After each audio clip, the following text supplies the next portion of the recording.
You can listen to Football for Kids completely ad-free by signing up on Patreon or on Apple Podcast subscription.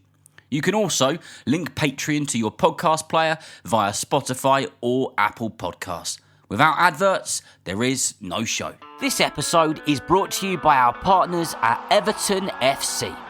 Do you want to go behind the scenes at Hill Dickinson Stadium and explore the club's brilliant new home on the banks of the River Mersey? Now you can. Everton Stadium tours give fans a chance to step inside the dressing room, see where the manager prepares the squad on match days, follow in the footsteps of their heroes, walk down the tunnel to the sound of Zed cars and emerge pitchside for some unforgettable photo opportunities, including the chance to sit in the manager's dugout. How cool is that? It's a brilliant day out for football fans, families and anyone who loves seeing what happens beyond the touchline. The tours are fully accessible and open to all ages too. If you fancy seeing Everton's new home up close, booking is online only at evertonfc.com/tours. Hello grown-ups. Are you already starting to think about the summer holidays and how to keep the kids busy? Yeah, I thought you might. Today's podcast is brought to you by Kellogg'S Football Camps, a brilliant solution for families looking to keep kids active, having fun and building confidence this summer. With camps for girls and boys aged 5 to 15, Kellogg's are offering over 39,000 free places at sessions hosted by over 70 pro football clubs across the UK. From Colchester to Cardiff, Glasgow to London. It's a great chance for kids to get out, to play football and make new friends over the summer break. To book a free place, just buy a promotional Kellogg's Football Camps pack and scan the QR code to choose a club near you. T's and C's apply, subject to availability. Wendy's new Biggie Deals lets you choose whatever you're in the mood for. It's like a music mixing board of deals and you're the producer. Go with some chill folk music with a JBC in the $4 Biggie Bite snack. Try the drum and bass of deals with a double stack in the $6 Biggie bag. Or go full-on sandwich symphony with an $8 Biggie bundle, the grand finale of snacking. And the best part? They all come with napkins. $4, $6, and $8 Biggie Deals how you want them at Wendy's. Price and participation may vary. Single items at regular price. Prices may be higher in Alaska, California, and Hawaii.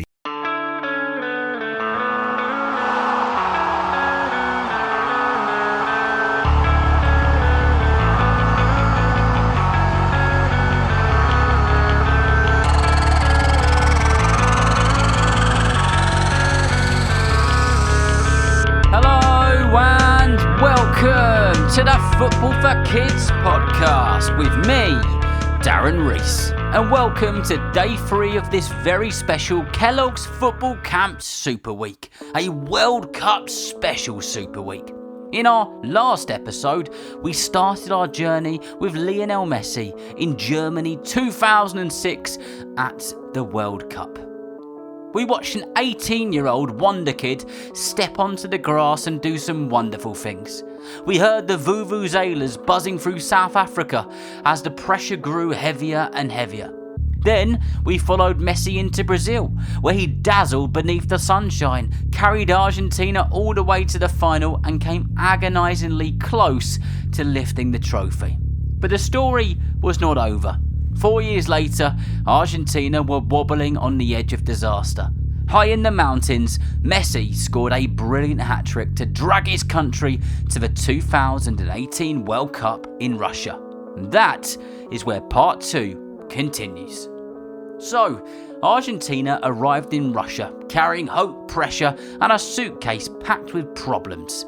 Their manager was Jorge Sampaoli. Their opening match was against Iceland, a country appearing at its very first World Cup tournament.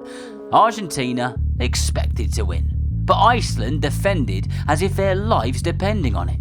The score was 1-1 when Messi stood over a penalty. The crowd held its breath. Messi struck the ball, but Iceland's goalkeeper threw himself across the goal and pushed it away. The match ended in a draw.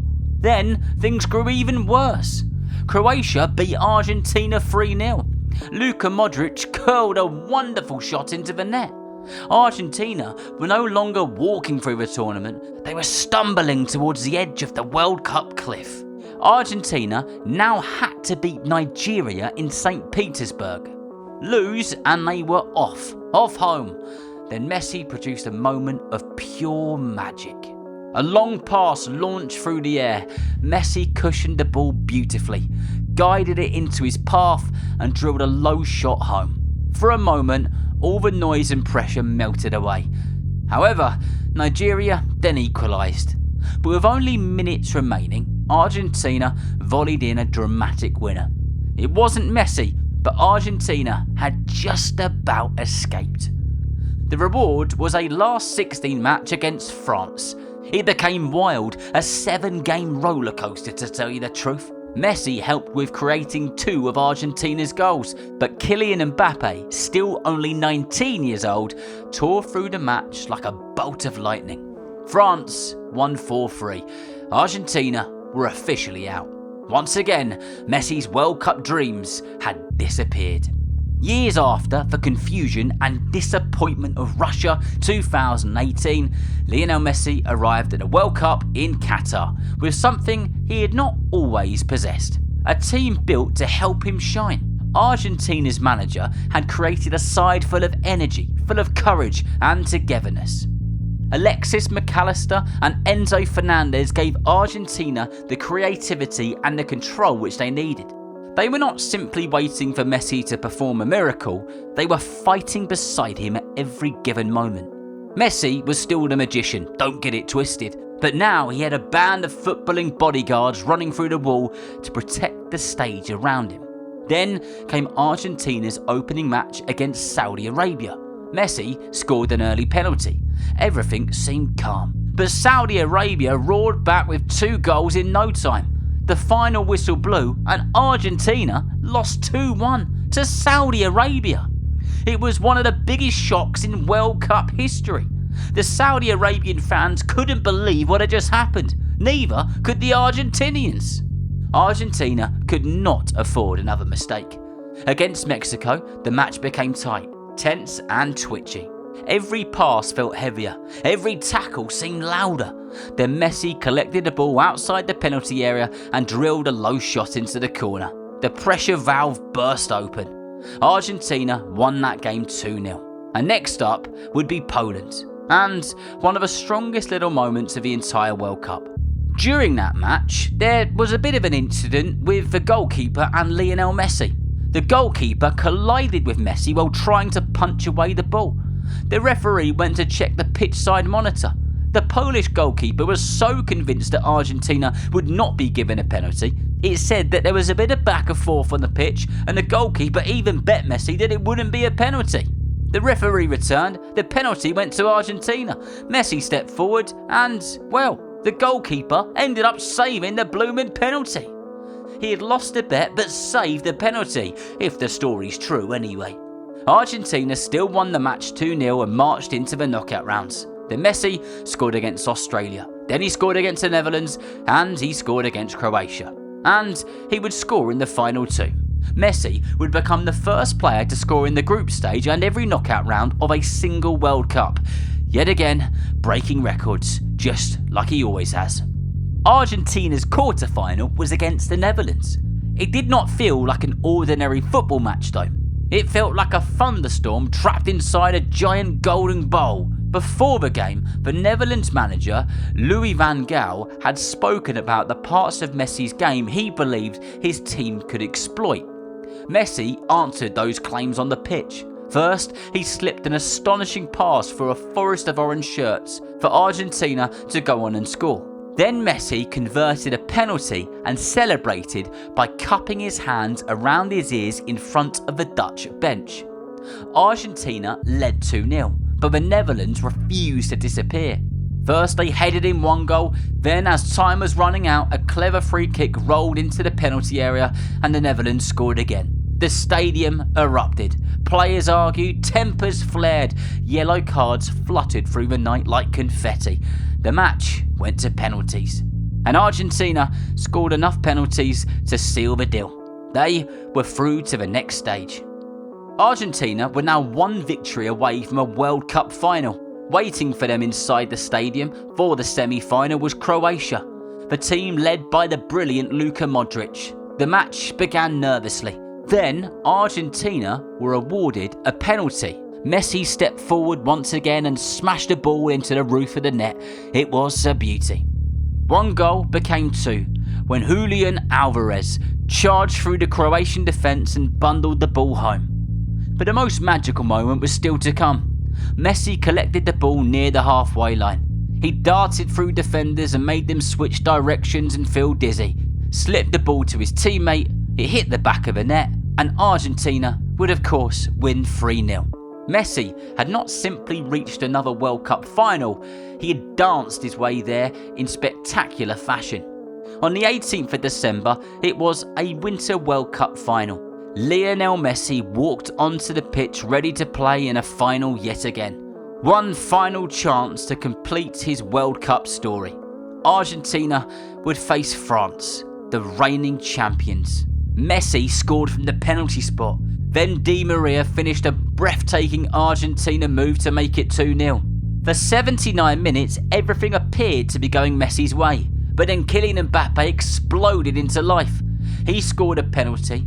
95 seconds later, he volleyed in another. Suddenly, it was 2-2. The stadium was shaking. In extra time, Messi scrambled the ball over the line yet again. Argentina led yet again. But Mbappé completed his hat-trick with another penalty. 3-3. The match went to a penalty shootout. Messi stepped up and took his penalty. And it was one of the coolest penalties you will ever see. And you know what happened next. It was one of the greatest finals the world has ever seen. And Argentina won the penalty shootouts and became world champions. Messi was a World Cup winner. Lionel Messi played his first World Cup as an 18-year-old with long wavy hair and had a wonderful magical left foot. He watched helplessly from the bench in Germany. He had carried that weight of a nation through South Africa. He had walked past a trophy with a broken heart in Brazil. He dragged Argentina through the thin mountain air to reach Russia, only for the dream to disappear yet again. Now, at the age of 35, the long journey was complete. Messi climbed onto the stage inside the stadium in Qatar, and the golden trophy was placed into his hands. He lifted it high above his head. Fireworks burst into the night sky. Golden confetti swirled through the air. His teammates bounced around him. Back home in Argentina, the streets overflowed with people singing, crying and celebrating. Messi scored 7 goals in the tournament and had been named its best player. But the numbers could not fully explain the moment. This was not simply another trophy. This was the missing piece to the puzzle. The prize that escaped him for so long. At last, Lionel Messi was a World Cup winner. You might think that would be the perfect ending. The fireworks, the confetti, the golden trophy finally resting in Lionel Messi's hands. But Messi's World Cup story is unbelievably not finished yet. Years after the triumph in Qatar, Argentina defend their crown in North America. And once again, their captain has been called up. And he will turn 39 years old during the tournament. The shaggy-haired teenager who first appeared in Germany in 2006 is preparing to walk onto the World Cup stage 2 decades later. Argentina have been drawn into a group with Algeria, Austria and Jordan. The reigning champions are back. The number 10 is back, and the final chapter of Messi's World Cup adventure is waiting to be written. So remember, if you know someone who loves football just as much as you do, then please tell them about the Football for Kids podcast. And whether you're playing football soon, watching it on the telly or pitch side, I hope that you enjoy the game. See you next time.